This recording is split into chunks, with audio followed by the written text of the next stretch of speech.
Om Swastiastu. Selamat sore pemirsa, apa kabar Anda? Sore hari ini semoga selalu dalam keadaan sehat. Senang sekali sore hari ini saya Madi Sukadan Karang kembali hadir dalam dialog Harmoni Bali. Ya pemirsa, beberapa atau belakangan ini kita sering sekali disuguhkan dengan informasi tentang angka bunuh diri. Nah, pemirsa, angka suicide rate atau tingkat bunuh diri di Bali menjadi yang paling tinggi di Indonesia. Nah, apa yang menyebabkan hal tersebut bisa terjadi? Bisakah hal tersebut atau kasus bunuh diri di Bali ini dicegah dengan cara bagaimana? Itu yang akan kita bahas pada sore hari ini. Bagaimana percobaan bunuh diri dan bunuh diri, bagaimana mencegah dan mencari pertolongan. Sudah hadir dua narasumber yang akan kita ajak berbincang-bincang mengenai topik kita pada sore hari ini. Yang pertama ada psikiater Dr. Ana Ayu Sri Wahyuni SPKJ. Beliau dokter spesialis kedokteran jiwa sekaligus ketua pelaksana Yayasan Lentera Anak Bali. Om Swastiastu, Dr. Yuni. Swastiastu. Sehat selalu, Dok. Selalu sehat. Selalu sore sehat. semuanya. Baik. Terima kasih dokter. Nanti kita akan berbincang-bincang mengenai, nah ini juga yang menjadi perhatian kita juga ya dok ya. Ini saya pernah membaca data ini. Dari mana data itu? Nanti kita akan bahas ya. Selain Dr. Yuni, ada juga Dr. Niwayan Kertiasih SPKJ, dokter spesialis kedokteran jiwa. Om Swastiastu, dokter. Sekarang panggil dokter siapa sih? Kerti aja. Dokter Kerti tentunya ya. Saya ingat drama gong nih, Kerti. Memang agak klasik namanya. Sehat selalu Dokter Kerti? Khas Tungkaro sehat. Sehat selalu ya. Ya. Dok, nih Dokter Yuni. Nah di awal saya sempat mengatakan ini data yang saya baca di beberapa media sosial, ini menempatkan Bali sebagai tingkat bunuh diri yang menjadi tertinggi di Indonesia. Itu membuat miris nggak sih dok? Ya, kalau miris ya miris gitu ya, sangat miris. Dan kita juga di Bali saat ini kan orang sedunia ingin tinggal di Bali, sedangkan Bali kecil sekali, ya. Sedangkan Bali suatu pulau yang mungkin cuman satu wilayah Jakarta Utara saja mungkin lebih besar daripada satu pulau Bali ini. Jadi apapun yang jatuh, mungkin jarum pun yang jatuh di Bali ini jadi pemberitaan, ya. Sehingga pelaporan kasus-kasus bunuh diri, tentunya budir ya singkatannya, bunuh diri ini cepat mencuat dan terlaporkan, juga harus lapor ke desa adat atau ke kepolisian, sehingga angka pelaporannya cukup tinggi. Dan untuk di daerah lain pun mungkin kejadiannya sama, namun bagaimana pelaporannya sampai kemudian didata pelaporan di media sosial terutama atau di kantor-kantor polisi itu jadi tidak terlaporkan detail ya, tidak lapor detail, sehingga kenapa angkanya menjadi tinggi. Ya mungkin sama-sama kejadiannya ada, karena kejadian bunuh diri ini sedunia pun. Kalau dulu kan orang bilang Jepang, gitu ya. Walaupun setiap malam minggu tuh masih ada gitu, tetapi sudah bisa dicegah, tidak sampai percobaannya masih ada, tapi tidak sampai terjadi bunuh diri. Ya karena pemberitaan di Bali kan semua bisa jadi wartawan, semua bisa melaporkan kejadian-kejadian itu, sehingga pencatatan dan pelaporan di Bali itu luar biasa, sehingga terkesan paling besar. Kan kalau kita menghitung itu kan dari 1.000 penduduk, ya 1.000 penduduk angkanya per tahun atau per bulan atau per hari, ya karena itu hitungan yang kemarin yang diviralkan itu tidak ada dasar perhitungannya dari penduduk Indonesia kah, ataukah dari angka rata-rata di semua provinsi atau di provinsi yang terbesar saja, itu belum jelas sih datanya sebenarnya. Iya, itu kalau kita berbicara tentang case bunuh diri. Tapi beberapa waktu lalu juga kita mendengar ada percobaan bunuh diri. Itu juga yang menjadi perhatian sore hari ini kita akan bahas, dok. Ya, percobaan bunuh diri itu banyak sekali dan sering sekali terjadi dengan berbagai alasan. Baik memang komitmen untuk memang mengakhiri hidup karena berbagai alasan, atau hanya minta perhatian. Minta perhatian akan hal-hal yang tidak diperhatikan oleh pacarnya kah, suaminya kah, ayahnya kah, ibunya kah. Jadi ada dua jenis kalau percobaan bunuh diri. Percobaan bunuh diri karena meminta perhatian, atau memang dia memang komitmen untuk mengakhiri hidup, namun saat itu belum berhasil. Nah, dari sanalah mereka mulai mendapat terapi dengan harapan tidak mengulangi lagi peristiwa tersebut. Ya, jadi kegiatan-kegiatan kampanye seperti sore hari ini tujuannya ya memang mencegah, menyehatkan kembali warga masyarakat kita yang saat ini kita sudah berhimpitan, berebut kesempatan kerja, berebut kesempatan sekolah, berebut segala hal, bahkan tempat tinggal pun kita sudah mungkin per meter persegi sudah tidak sesuai dengan standarnya WHO untuk tempat tinggal. Mungkin kamar 4x6 sudah dihuni oleh 6 sampai 8 orang. Baik, dokter, ada yang dokter menyebutkan bahwa percobaan bunuh diri itu ada 2 jenis. Yang satu mungkin kemungkinan adalah untuk mendapatkan perhatian seperti. Sedangkan yang lainnya, ketika seseorang melakukan percobaan bunuh diri itu seperti apa, dok? Ya, ada 2 jenis ya. Jadi yang komitmen untuk mengakhiri hidup, dia akan melakukan sesuatu yang benar-benar bisa menimbulkan mengakhiri kehidupannya. Kalau yang hanya untuk perhatian, mungkin mencampur obat-obatan, dicampur Sprite, yang begitu-begitu ya, atau mencoba untuk memotong, menggores-gores tangannya, atau menggores-gores organ tubuhnya untuk ada darah sehingga seluruh keluarga panik dan memenuhi apa yang diharapkan, apa yang diinginkan. Ya mungkin putus pacar biar pacarnya mau kembali gitu, biar ibunya mau membelikan motor yang terbaru gitu. Kalau yang committed ya akan diam-diam. Tidak akan nelpon temennya, aku mau mati ya gitu ya. Dengan kalau yang committed ya memang nggak ada yang tahu, dia sepertinya ke pasar, dia sepertinya tidur atau dia pergi ke kebun, tetapi kemudian mengakhiri hidupnya. Berarti ada penyebab tingkat bunuh diri di Bali ataupun percobaan bunuh diri di Bali ini sehingga kita mendapatkan data yang cukup mencengangkan, yaitu kasus bunuh diri di Bali ini paling tinggi di Indonesia, dok? Mungkin faktor penyebabnya semuanya sama ya. Di seluruh dunia faktor-faktor penyebab seseorang ingin mengakhiri hidup mungkin sama. Banyak faktor yang mempengaruhi. Yang paling sering yang diungkapkan kalau yang di Bali kan karena menderita penyakit yang tidak sembuh-sembuh, karena kemiskinan, karena tidak diterima oleh keluarga, oleh masyarakat, atau mungkin dia yang tidak menerima dirinya ketika didiagnosis mengalami penyakit yang berat, sudah merasa tidak akan tertolong lagi daripada menyusahkan. Itu kalau yang sering terlontar dari keluarga, karena yang sudah meninggal kan kita tidak bisa tanyakan lagi. Ya, tetapi kalau yang berhasil diselamatkan, itu rata-rata latar belakangnya kenapa dia melakukan percobaan mengakhiri hidup gitu ya. Kesannya kalau bunuh diri kesannya serem banget nanti. Ya. Dan faktor-faktor yang lain kan lebih banyak orang-orang yang mengalami depresi tetapi tidak terdiagnosis, belum mendapat pertolongan, belum mendapat penanganan, atau orang-orang yang memang ada kelainan, kerusakan di otaknya. Mungkin nanti Dokter Kerti bisa menambahkan seperti habis stroke, ya yang dulu gagah, ganteng, pelari, tiba-tiba dia tidak bisa jalan, tiba-tiba tidak bisa bicara, dan akan permanen. Nah ini juga, dan merasa dia membebani keluarga. Nah ini juga menjadi kewaspadaan keluarga.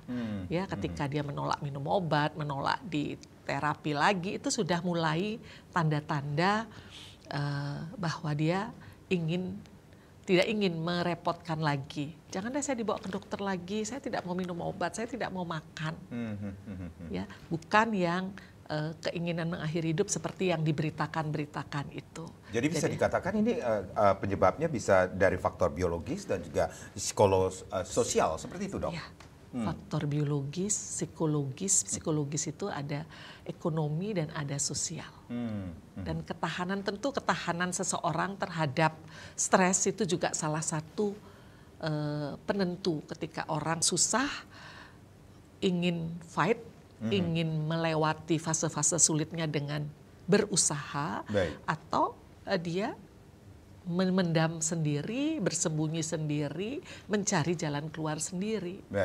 Baik, Dr. Yuni dan Dr. Kerti, nanti kita akan lanjutkan perbincangan kita. Yang jadi pertanyaan saya adalah, banyak juga yang akan bertanya, ini kalau kita berbicara tentang kasus bunuh diri, maaf sekali, ini seperti kata dokter, ini agak ngeri juga kita mengucapkan kalimat tersebut. Mengakhiri hidup kayaknya mengakhiri hidup, ini bisakah dicegah? Nanti kita akan bahas, dan di sesi berikutnya kami juga akan mengundang Anda untuk berpartisipasi. Silakan, Anda bisa menghubungi kami di 0361894800 dan juga di 0361894801. Sesaat lagi.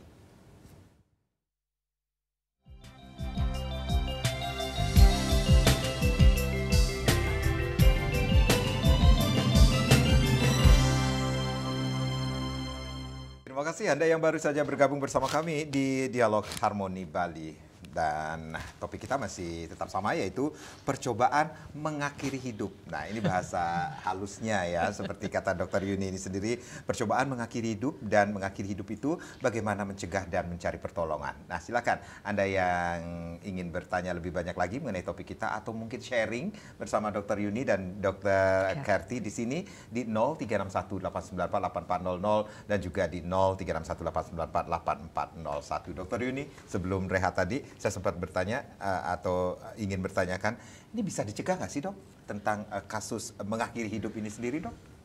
Sangat bisa dicegah, pemirsa. Dengan jalan? Dengan jalan bagaimana kita memanfaatkan kembali untuk membuka diri, ngobrol, bahwa hidup dan kehidupan ini tidak semata-mata pemenuhan materi saja. Punya motor, punya ini, punya itu, bukan. Tetapi pemenuhan nurani atau rohani kita. Kita ngobrol apa kelemahan dan kelebihan diri. Kenapa ya saya setiap ketemu sama bos saya jadi takut, misalnya gitu ya. Kenapa setiap pulang ke rumah saya tidak nyaman karena istri saya nuntut A, B, C, D. Atau anak saya, kenapa anak saya bengkung ya. Sedangkan katanya saya ibunya, sayalah yang punya anak yang bengkung, itu bukan bapaknya gitu. Saya yang harus bertanggung jawab, anak yang bandel dalam tanda kutip. Nah, ketika ada sedikit pasir-pasir atau sedikit seperti ada ganjalan di gigi kita karena bekas makanan, marilah belajar membuka diri. Ngobrol dengan teman, jangan merasa takut kalau saya menceritakan apa yang saya rasakan, apa yang saya pikirkan kepada orang yang terdekat. Dan jangan lupa, orang yang terdekat itu tidak boleh berbeda jenis kelamin. Ya, kalau kalau berbeda jenis kelamin, akhirnya masalah baru akan muncul. Kita akan dibantu dalam kamuflase dengan imbalan, ya kita diajak TTM teman-teman tapi mesra jadinya. Ya, akhirnya masalah baru muncul. Ya, jadi lebih bagus dengan sahabat atau dengan saudara kandung atau orang tua dulu ketika mereka tidak mampu mengatasi. Biasanya kan setelah terbelit hutang, misalnya dibayarin, tidak ada penyelesaian, setelah habis dibayarin apa sih masalahnya? Kenapa senang berhutang? Kenapa senang belanja-belanja online? Ya, belanja online yang COD misalnya gitu. Terus barangnya tidak dipakai, tidak dibuka, bukan dengan membayari COD-nya masalahnya selesai, kebutuhannya dipenuhi, tetapi kenapanya ya, ini yang perlu sahabatnya, temannya, orang tuanya, suaminya, pacarnya mencarikan ahli, apakah itu psikiater, apakah itu psikolog, atau konselor-konselor kesehatan mental yang ada di sekitar kita. Intinya adalah dengan jalan meningkatkan komunikasi dan membuka diri. Membuka diri dengan keluarga, dengan sahabat, seperti itu, Dok? Ya, kita apa adanya gitu ya. Kalau kita mengcasing diri, oh kalau ke pura saya harus pakai emas gitu ya. Saya minjem emas sama siapa gitu ya. Padahal ke pura itu tujuannya bukan untuk itu kan gitu ya misalnya. Nah, itu bisa diobrolkan. Ataupun mungkin juga di pura sebelum mulai sembahyang pun ada sedikit ceramah tentang Dharma Wacana, Dharma Wacana tentang perasaan ketika kita datang ke pura, datanglah dengan hening gitu ya. Tidak dengan tadi saya bohong nih bilang ini, bilang itu. Baik. Ya. Baik. Ya mungkin Itu secara yang biologis kita juga perhatikan ada apa, perubahan apa, apakah karena pernah kecelakaan terus berubah gitu ya, kecelakaan cedera kepala, atau setelah dia menderita penyakit kronis, dia mengalami perubahan. Jadi kita cegah ketika seseorang sering kejang misalnya, akan ada dampak merasa bahwa saya ngerepotin. Nah di sana para ahli, para dokter pun atau petugas kesehatan pun sudah menyarankan mereka didampingi oleh psikolog atau psikiater dalam menghadapi proses penyembuhan dari sakit kronisnya. Baik, Dokter Kerti, ada yang menarik dari apa yang disampaikan oleh Dokter Yuni ini sendiri adalah ketika kita berbicara tentang bisa nggak dicegah kasus mengakhiri hidup ini sendiri, bisa dengan cara meningkatkan komunikasi baik dengan keluarga ataupun orang-orang terdekat kita tentunya. Nah, ini kalau kita berbicara tentang apa yang harus dilakukan Niki sendiri, mengakhiri hidup ada hubungannya dengan kepribadian seseorang kan, Dokter Kerti melihatnya? Seperti yang sudah dikatakan oleh Dokter Yuni bahwa apa yang menyebabkan seseorang ingin mengakhiri hidupnya itu kan banyak dan kompleks sekali. Salah satunya adalah ciri kepribadiannya.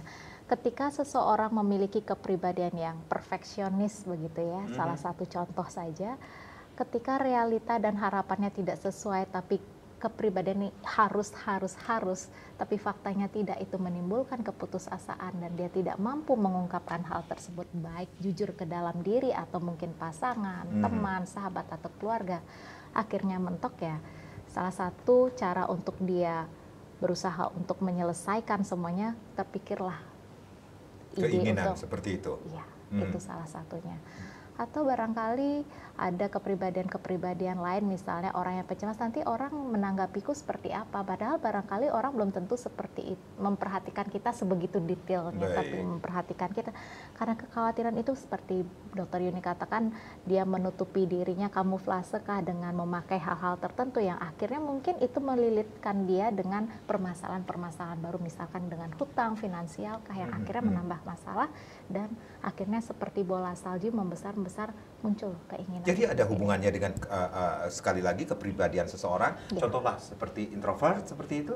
Kalau introvert tidak selalu berakhir. Tidak selalu berakhir dengan hal-hal yang tidak diinginkan. Ya, bukan berarti orang yang tertutup begitu ya, dia tidak bisa bahagia atau tidak menikmati dirinya. Barangkali orang yang kelihatan happy, kelihatan mudah bergaul pun itu bisa juga lebih beresiko juga. Jadi tidak bisa bilang orang yang introvert lebih beresiko mengakhiri hidup, orang yang ekstrovert lebih beresiko gitu, nggak bisa. Nah ini dengan membuka diri kita seperti apa yang disampaikan oleh Dokter Yuni, bisakah kita bisa mengenali ciri-ciri orang yang akan melakukan hal-hal yang tidak seharusnya dilakukan mengakhiri hidup? Ada orang yang bisa kita aware ketika ada perubahan pada cara dia berperilaku, cara dia mengungkapkan suatu atau perasaannya, misalnya lebih terlihat murung, lebih terlihat kok lebih tertutup, menarik diri, kita udah aware. Atau barangkali dia udah mulai ada gangguan tidur, atau dia tidak mau bersosialisasi, atau pada tahap-tahap tertentu kok asalnya ngudiang raga hidup nah kenten. Ada mengungkapkan kalimat-kalimat yang mengarah pada apa gunanya saya hidup di sini gitu. Jadi ketika melihat hal tersebut, barangkali kalau dia mengungkapkan secara eksplisit, kita bisa aware sebagai teman atau keluarga. Jadi bisa dikatakan ini kita harus bisa juga menemukan perubahan yang terjadi pada seseorang yang punya keinginan seperti itu. Betul. Mungkin nanti ditambahkan oleh Dokter Yuni perubahan-perubahan seperti apa yang nanti akan perlu kita hadapi. Iya, baik. Nah ini sepertinya peran keluarga ini sangat-sangat penting sekali, Dok, agar hal-hal yang tidak kita inginkan bisa terjadi, bisa kita dicegah seperti itu, Dok. Ya, betul sekali. Sedangkan di era sekarang peran keluarga itu makin melonggar. Ya, makin melonggar. Jadi komunikasi kita adalah dengan dunia lain, bukan dengan dunia lain, dunia hitam, dunia maya. Apakah ada hubungannya dengan kemajuan teknologi seperti itu, Dok? banyak pengaruhnya. Banyak Salah satu pengaruhnya. faktor ya. Jadi seperti tadi ditanyakan bahwa tanda-tandanya kalau yang bekerja mulai konsentrasinya menurun, mulai banyak salah ketik, terus kemudian terjadi kecelakaan kecil, misalnya dia tertusuk jarum atau megang gelasnya pecah, kemudian jarang ke kantor. Kayak sinetron Iya, itu ya, Dok, iya ya? betul sekali. Ya fokusnya kurang, terus nafsu makan menurun. Iya. Tadi sudah dibilang lebih memilih menyendiri, menyendiri. Jadi sudah tidak banyak ngobrol lagi, atau bahkan yang dari dulunya diam, jadi banyak ngobrol. Sebenarnya dia seeking help, minta pertolongan sebenarnya dari yang pendiam kok tiba-tiba banyak ngomong, atau yang dari banyak ngomong tiba-tiba pendiam.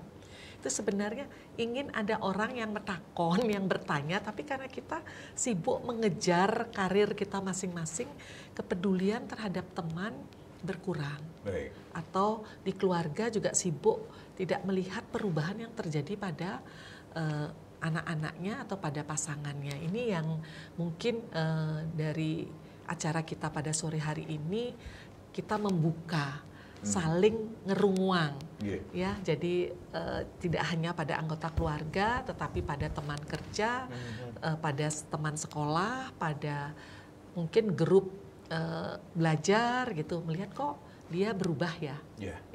Tetapi sekali lagi ketika saya misalnya melihat perubahan pada Karang, saya nggak boleh langsung ya, kalau saya bukan profesional, saya akan bilang sama teman yang laki-laki juga, coba tanya Karang ada apa ya, kok yang biasanya dia talk aktif, biasanya kayak becice, kok tiba-tiba diam gitu ya.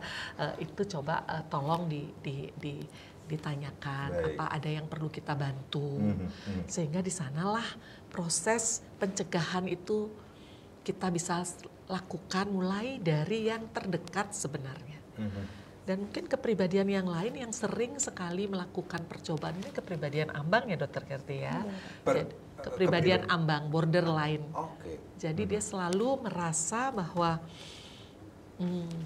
nggak punya pegangan, nggak jelas. Jadi ketika dia tidak dapat sesuatu yang dia inginkan, yang dia harapkan, mirip sebenarnya dengan yang perfeksionis, yang anankastik, tapi ini lebih tidak punya prinsip ya, sehingga mudah sekali yang mungkin masuk dalam kelompok cutting ya. Jadi ada kelompok cutting, tapi dia tidak ingin mengakhiri hidup, tapi menikmati nyeri itu sebagai sesuatu yang memicu semangatnya kembali. Ya, dan itu ada kelompoknya. Baik. Kalau kita berbicara tentang kelompok, berarti ada peran keluarga, peran ahli psikologi atau psikolog bisa dikatakan, dan peran pemuka agama ini sangat berperan penting sekali untuk mencegah agar tidak terjadi kasus akhiri hidup itu sendiri ya dok. Dokter Yuni, Dokter Kerti, kita rehat kembali, nanti kita akan lanjutkan lagi pemirsa di sesi berikutnya, silakan. Kami masih akan membuka line di 0361894800 dan juga di 0361894801, tapi tentunya setelah yang berikut ini.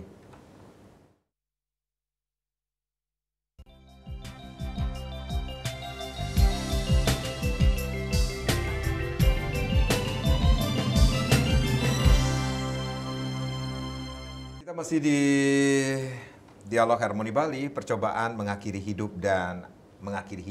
bagaimana mencegah dan mencari pertolongan. Masih kita bahas di sore hari ini, masih bersama Dr. Yuni atau Dr. Ana Ayu Sri Wahyuni, dokter spesialis kedokteran jiwa sekaligus Ketua Pelaksana Yayasan Lentera Anak Bali, dan juga ada Dr. Niwayan Kertiasih SPKJ, dokter spesialis kedokteran jiwa. Silakan Anda yang ingin bergabung bersama kami, line kembali buka di 0361-894-8400 dan juga di 0361-894-8401 tentunya. Dok, kalau kita berbicara tentang keluarga atau peran keluarga, kemudian para ahli kesehatan seperti itu, psikolog seperti itu, dan juga pemuka agama, ini sangat berperan penting sekali untuk mencegah terjadinya kasus-kasus atau hal-hal yang tidak kita inginkan mengakhiri hidup seperti itu, dok. Betul, perannya sangat penting sekali. Semua, jadi termasuk juga kelompok-kelompok, apakah itu kelompok Banjar gitu ya, RT, RW gitu. Penting sekali, namun tidak semua tokoh-tokoh itu punya pengetahuan tentang kesehatan mental, tentang masalah-masalah yang ada di sekitar kita saat ini. Bahkan termasuk tidak akan ada orang yang dapat mengetahui seseorang akan melakukan hal tersebut, Dok?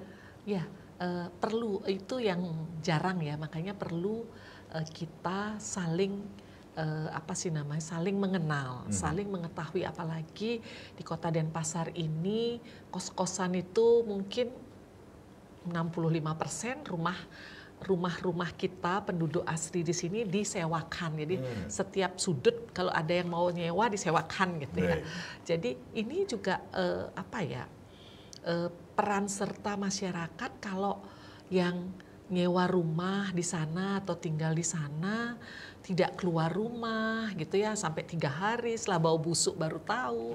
Nah ini juga kepedulian ini juga perlu kita gali kembali, kita bangun kembali, kita suburkan kembali bahwa ketika ada orang-orang tidak melulu ceramah ya seperti acara kita hari inilah ya kan, seperti acara hari ini mungkin karena besok purnama, jadi kepedulian pemirsa untuk mengenali lebih dekat apa sih sebenarnya yang bisa saya lakukan sebagai warga masyarakat, tidak hanya untuk keluarga saya tapi orang-orang di sekitar saya, agar tidak sampai mencoba mengakhiri hidup, bahkan berkomitmen untuk mengakhiri hidup apapun masalah yang sedang dihadapi. Kalau Tuhan belum memanggil, kita bisa akan selesaikan. Kita bisa selesaikan dengan tentunya bergandengan tangan dengan semua stakeholder yang ada, dengan semua tokoh-tokoh ataupun bahkan bukan tokoh, masyarakat akar rumput pun melihat seseorang mungkin di atas motor, di bawah pohon, gelap, jam 10 malam, pinginlah bertanya gitu ya. Pingin bertanya, bukan lari gitu ya. Ini hantu apa orang gitu ya. Nah, apalagi yang kontrak rumah kita gitu ya. Kita harus kenali, oh dia biasanya pulang jam sekian, datang jam sekian, atau kalau dia pulang kampung dia akan menyampaikan. Nah, ini sudah tidak ada lagi, marilah kita bangun kembali kepedulian kita terhadap, bukan mencampuri urusannya orang, bukan gitu ya. Dan kita semua kalau ada sedang dalam kesulitan apapun itu gitu ya, jangan merasa gengsi. Ya, dan kita juga jangan melecehkan ketika teman kita bilang, bagi beras dong, hari ini aku nggak ada beras. Jangan dilesehin, Ci meriloko, Ci bisa bahas Ci saya beli. Usahakan saat bilang beli beras, jangan sampai itu terlontar. Karena itu akan menambah lagi masalah baru, teman sudah nggak peduli lagi. Dan itu yang keinginan untuk mati bersama atau mengakhiri hidup bersama dengan anak dan keluarga yang begitu-begitu contohnya. Baik, Dokter Kerti, berarti ada hal yang perlu kita garis bawahi, penyebab kasus-kasus mengakhiri hidup ini sendiri itu akan bermuara kepada ketidakbahagiaankah? Ya, salah satunya. Salah satunya. Betul. Nah, kembali lagi ketika dia barangkali memiliki segalanya, tapi di dalam hatinya dia tidak bahagia, itu yang menyebabkan salah satunya kenapa pada akhirnya aku merasa hampa, aku merasa kosongnya sudah tinggalkan. Sedangkan orang yang barangkali lebih sederhana, dia memiliki rasa, oh ini sudah cukup bagi saya untuk memenuhi secara spiritualitas, secara kehidupan, ya dia bisa menjalani hidupnya mungkin lebih bahagia begitu. Nah, ini yang menjadi peran menjadi perhatian kita ketika kita melihat perubahan yang terjadi atau menemukan perubahan pada seseorang, itu akan bisa saja mengarah ke hal-hal yang tidak kita inginkan, mengakhiri hidup seperti itu. Nah, berarti ada hal yang perlu kita ketahui tentang ini, saatnya harus konsultasi, konseling kepada yang ahlinya, ke profesional seperti itu. Iya. Dan kalau ketika tadi seperti yang sudah Dokter Yuni katakan, perubahan perilaku dari dia semula orang yang ceria menjadi penutup, orang yang tertutup jadi ceria, sebenarnya dia ingin menyampaikan, tanya dong aku, sebenarnya aku ini kenapa sih kok aku berubah gitu. Tapi dia tidak bisa mengungkapkan secara langsung seperti itu. Ketika misalkan pada case beberapa orang mau terbuka, di sana kita berusaha mendengarkan dengan empati. Artinya kita berusaha menggunakan sudut pandang dia, perspektif dia mengenai situasi yang dia hadapi. seperti yang Dokter Yuni katakan kayak tadi ketika dia bilang bahagia raga ngilih bahas akilo gitu. Cikidaruku kan dia akan lebih merasa terluka, kalau aku sudah membuka diri minta pertolongan dalam artian yang secara kelihatan yang bisa kita bantu gitu ya. Jangan diberi penghakiman, atau barangkali alih-alih dia cerita aku raga ngelah masalah kini jak kurenan raga jumlah gitu, misalkan cerita ke teman baci munto kan sing bani jak kurenci, kan ada orang mengadu nasib seperti itu. Nah ketika adu nasib itu dia akan lebih sulit untuk orang nggak mengerti saya gitu. Bagaimana saya mau membuka diri, dan akhirnya dia akan lebih tertutup ketika orang-orang memberikan penghakiman, tidak mau mengerti sudut pandang dia, dan dia akan ragu untuk mencari pertolongan baik itu ke mental health profesional. Jadi bisa dikatakan kata-kata yang keluar dari mulut seseorang itu juga mempengaruhi seseorang. Betul. Akan mengarah ke hal-hal yang tidak kita inginkan, seperti itu. Betul. Sangat. Ya dok. Ya, sangat mempengaruhi, terutama tadi dipengaruhi oleh latar belakang kepribadian seseorang. Ada orang yang cuek bebek, ada yang sensitif. Kalau yang sensitif, sedikit pun hal-hal yang sifatnya bagi dia sensitif, bagi kita cuman candaan biasa, itu akan menjadi masalah. Masalah yang racun, seperti dia minum racun dan itu akan terngiang-ngiang terus di telinganya. Wah, saya sudah nggak diterima lagi sama orang. Misalnya orang badannya kurus, ini, Ci kena penyakit apa nih Ci gitu. Ya, padahal memang sebenarnya dia sakit, tetapi caranya bicara seperti itu. Ya, seperti anak-anak juga banyak ya di sekolah terjadi, anak nggak mau sekolah, mau mengurung diri, aku mendingan aku mati saja ya. Kalau aku setiap hari aku dibilang kayak bebek atau kayak apa gitu ya. Nah, itu yang perlu segera dicarikan ahlinya. Karena banyak sekali anak-anak yang terutama ini masalah KDRT di rumah mah, kalau mama setiap hari berantem ini mendingan aku mati saja, aku nggak kuat lagi dengar. Ini anak 7 tahun ya, kemampuan dia bicara berkomunikasi seperti itu sebenarnya harus dihargai oleh ibunya, jangan dianggap angin lalu seperti itu dok. Dan memang kenyataannya ibu bapaknya setiap hari berkelahi kan, ya harus segera dicarikan pertolongan. Ini setelah anaknya menurun berat badannya, tidak mau makan, tidak kurang minumnya, tidak mau sekolah, karena tidak sekolah lah dibawa. Padahal ungkapan untuk menyelesaikan, saya mendingan mati saja, tapi tidak bilang mau bunuh diri seperti itu tidak saat itu langsung dicari, tapi ketika mulai turun berat badannya drastis dalam sebulan 3 kilo, itu baru dicari.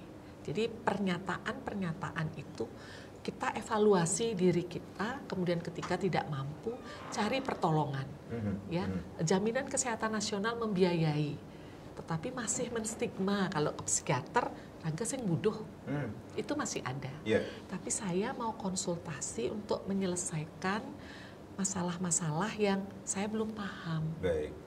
Mungkin contoh yang paling gres ya, tahun 2000 akhir daripada 2023, ketidakmampuan seorang perempuan yang baru menikah, kebetulan menikah sudah hamil. Ya. Sudah hamil, menikah, nah penerimaan keluarga, ya, dengan keluarga bahwa orang hamil muda itu ada ngidamnya, ada mualnya, ada malasnya, ada sulit bangun tidur pagi. Nah, itu dijadikan objek setiap pagi, setiap hari. Dan ini letaknya di pegunungan, ya, di pegunungan, bukan di kota besar. Nah, dia tidak mengkomunikasikan ke saudaranya, karena ini keluarga masih tradisional, menganten ya nganten lah lu gitu ya, nganten aja gitu, tidak ada lagi menanya kabarnya gimana, kamu sehat nggak di sana, boleh kok kamu main ke rumah gitu ya. Dan ya akhirnya mengakhiri dalam kondisi hamil, berhasil mengakhiri hidup. Ya, jadi kita tidak tahu latar belakang yang lain, yang itulah yang diketahui oleh bidan desa setempat, oleh tetangganya, bahwa orang ini tidak merasa diterima. Jadi adakah hubungannya dengan kalau kita berbicara tentang akhir-akhir ini, kita juga disuguhkan dengan pemberitaan tentang pembuliingan terhadap seorang anak di sekolah seperti itu? Bully itu tidak hanya anak di sekolah ya. Iya.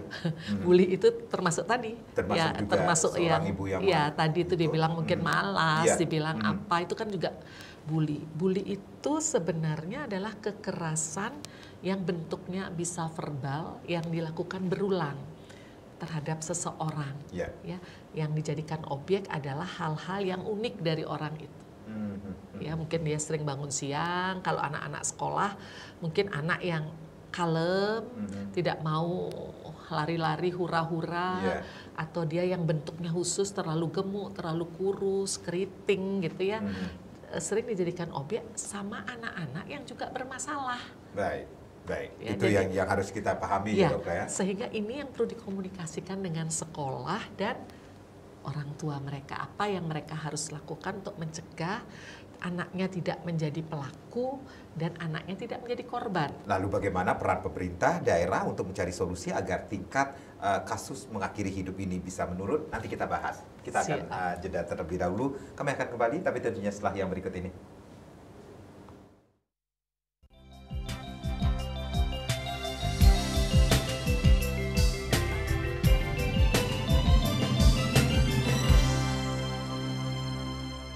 Ya, kita masih di Dialog Harmoni Bali, bagaimana percobaan mengakhiri hidup, bagaimana mencegah dan mencari pertolongan. Itu yang masih kita bahas. Masih bersama Dr. Yuni dan juga ada Dr. Kerti di sini. Silakan Anda yang ingin bergabung, kami masih memiliki kesempatan atau Anda masih memiliki kesempatan untuk menghubungi line yang sudah tertera di layar televisi Anda 0361-894-8400 dan juga di 0361-894-8401 tentunya. Baik, Dr. Kerti, ternyata ada selama break tadi kita sempat ngobrol tentang ternyata ada percobaan mengakhiri hidup secara pasif dan aktif. Seperti apa sih?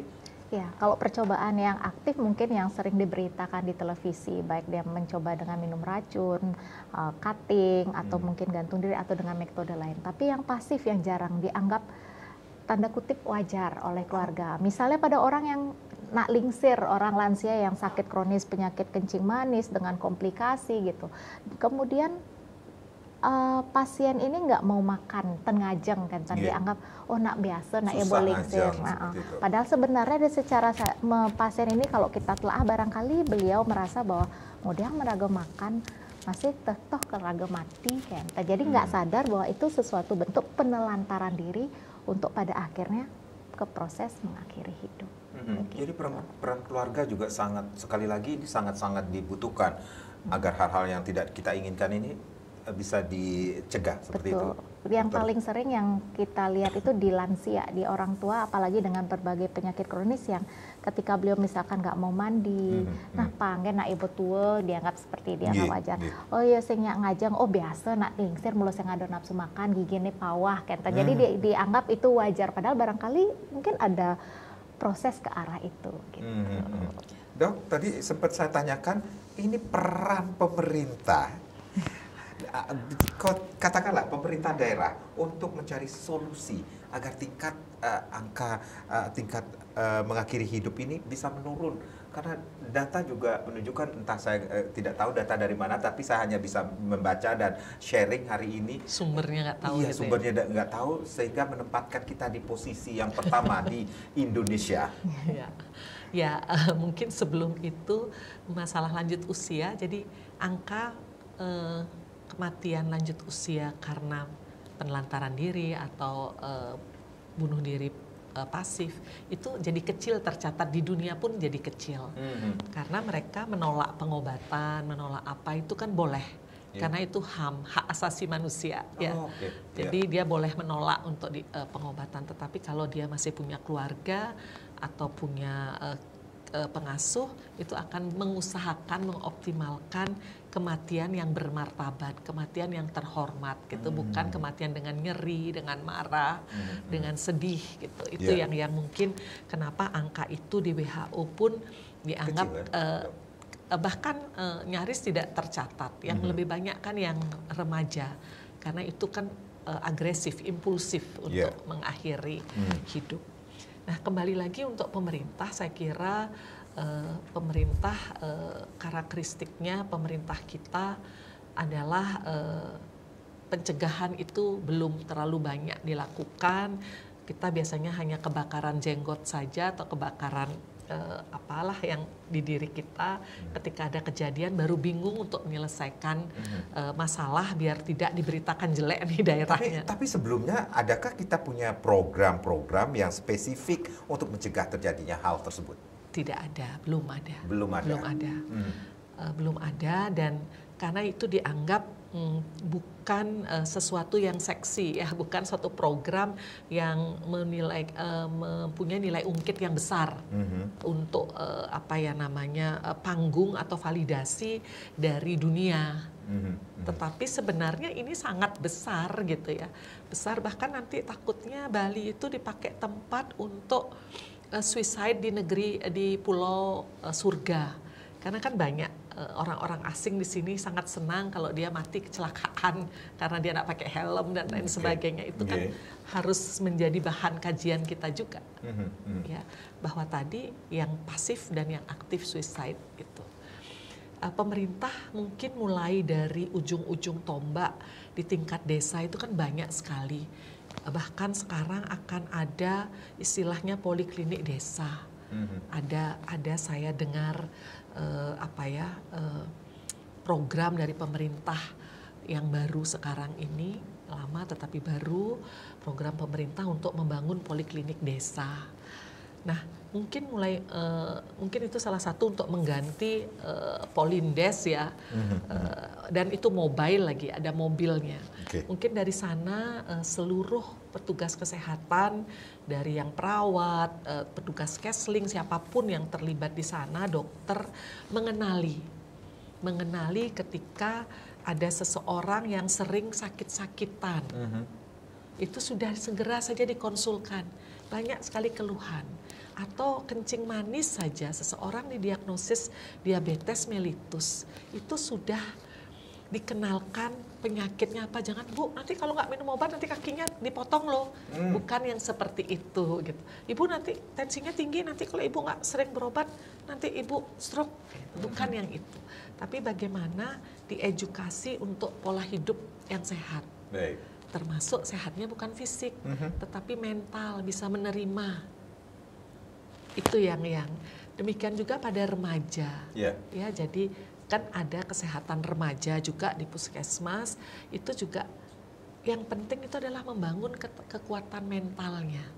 Ya, bahwa saya tidak harus semua punya motor A, harus naik motor A gitu ya, di sekolahnya semua merek A harus A, yang seperti itu.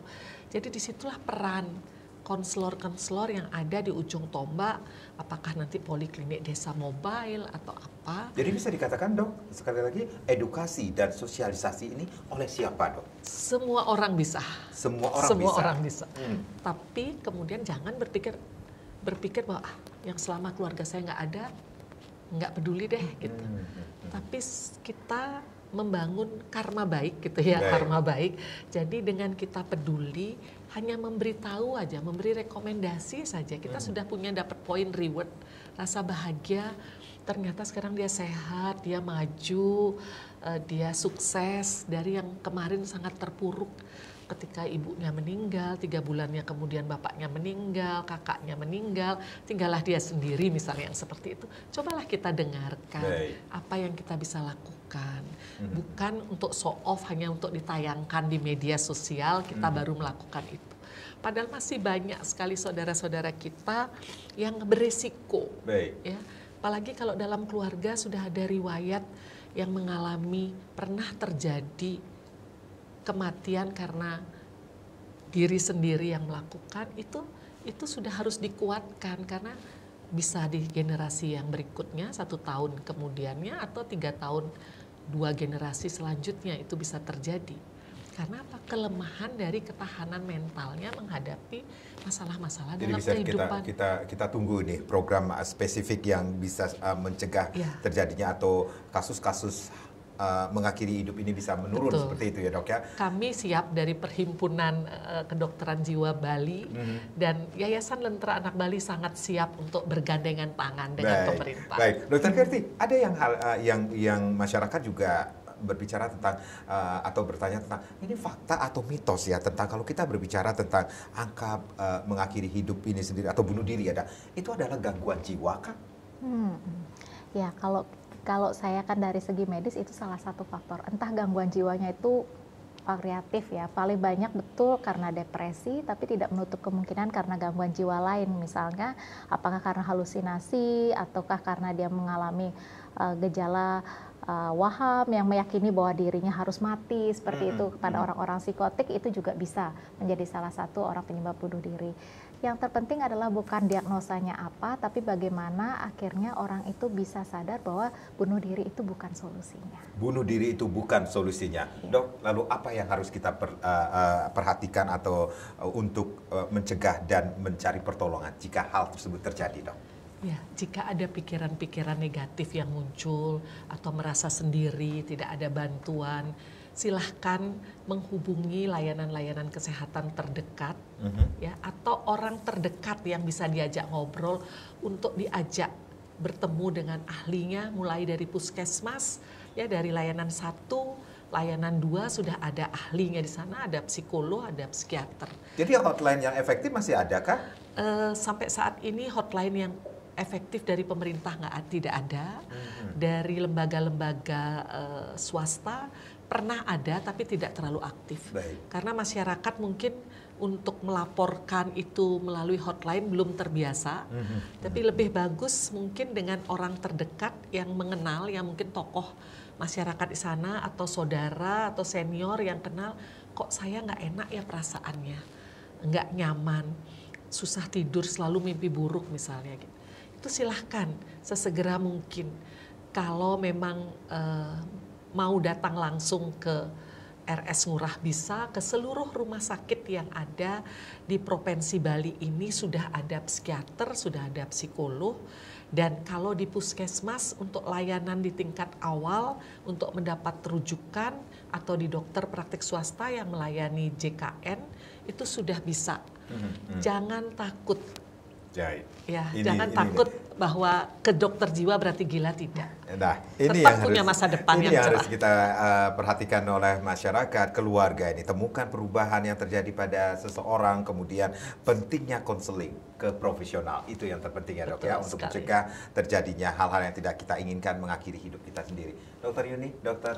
Kerti, terima kasih sudah sharing. Sama-sama. Mudah-mudahan apa yang kita berbincangkan ini bermanfaat bagi pemirsa Bali TV di mana saja berada. Saya Madi Sekeran Karang, terima kasih. Kita berjumpa lagi di lain kesempatan. Sampai jumpa. Om Santi, Santi, Santi, Om.